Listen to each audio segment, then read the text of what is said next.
Tu connais ce moment magique où tu commences quelque chose juste pour 5 minutes. Et soudain, boum, il est 2 heures du matin. T'as oublié de manger, de répondre à tes messages et même de cligner des yeux. Félicitations, tu viens de rencontrer le fameux flow. Oui, ce truc mystérieux où ton cerveau passe en mode ninja silencieux et ultra efficace. Le flow, c'est quand tout devient fluide. Ton cerveau, tes gestes, tes idées, tout s'aligne comme si quelqu'un avait appuyé sur un bouton secret, mode génie activé. Et le plus drôle, tu ne t'en rends même pas compte sur le moment. Tu es juste dedans. Imagine, tu joues à un jeu vidéo. Au début, tu galères, tu te prends des murs, tu râles un peu. Puis, à un moment, quelque chose change. Tes doigts bougent tout seuls, tu anticipes tout, tu deviens presque imbattable. Là, tu es en flow. Tu ne réfléchis plus, tu ressens. Ou encore, tu écris un message, qui devient un paragraphe, puis 2, puis tu te retrouves Symes à écrire un roman entier alors que tu voulais juste dire OK. Ça aussi, c'est le flow. Et oui, parfois le flow te fait faire des choses un peu excessives. Le truc fascinant, c'est que le flow, ce n'est pas réservé aux artistes ou aux génies. Non, tout le monde peut y entrer. Toi, moi, même ton pote qui met 10 minutes à choisir une pizza. Le flow, c'est juste un état où ton cerveau est pile entre deux choses. Pas trop facile, sinon tu t'ennuies. Pas trop difficile, sinon tu stresses. C'est comme faire du vélo. Si tu roules sur une route toute plate, tu t'ennuies. Si tu montes une montagne, tu souffres. Mais si tu trouves la bonne pente, là, tu avances, concentré, engagé, presque heureux de pédaler. Voilà, c'est ça le flow. Et le plus drôle, c'est que le flow adore jouer à cache-cache. Plus tu essaies de le forcer, plus il disparaît. Tu ne peux pas dire « Bon, là, 14h32, je vais être en flow ». Non, lui, il décide quand il vient. Un peu comme un chat, indépendant, mystérieux et légèrement arrogant. Mais bonne nouvelle, tu peux lui donner envie de venir. Par exemple, élimine les distractions.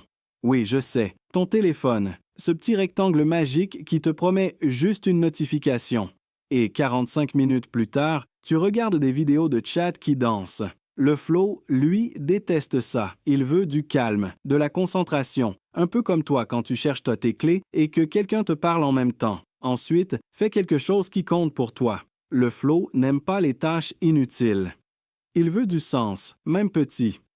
Ça peut être dessiner, coder, cuisiner, bricoler, écrire, apprendre, peu importe, tant que tu es engagé. Et surtout, commence. Oui, juste commence, parce que le flow ne vient pas avant. Il arrive pendant. C'est un peu le passager clandestin de ton effort. Tu montes dans le train, et lui, il s'invite sans prévenir. Ce qui est incroyable avec le flow, c'est la sensation qu'il laisse après. Tu te sens fier, énergisé, presque surpris de toi-même.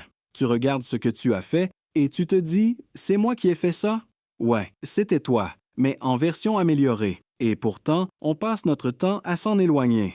Notifications, multitâches, stress, fatigue, on devient des experts pour sortir du flow avant même d'y entrer.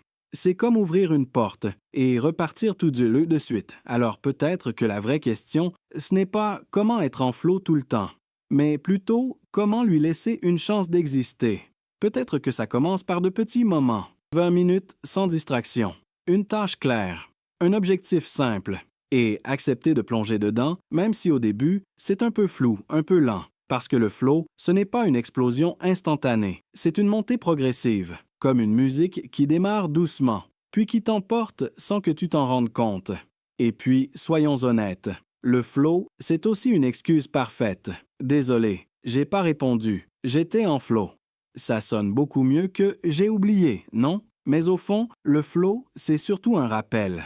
Un rappel que ton cerveau peut être incroyablement puissant quand tu lui laisses l'espace de l'être.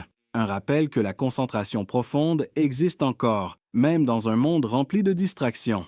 Alors la prochaine fois que tu te perds dans une activité, que le temps disparaît, que tout devient fluide, ne t'inquiète pas. Tu n'es pas bizarre, tu n'es pas en retard. Tu n'as pas oublié quelque chose, tu es juste dans la zone.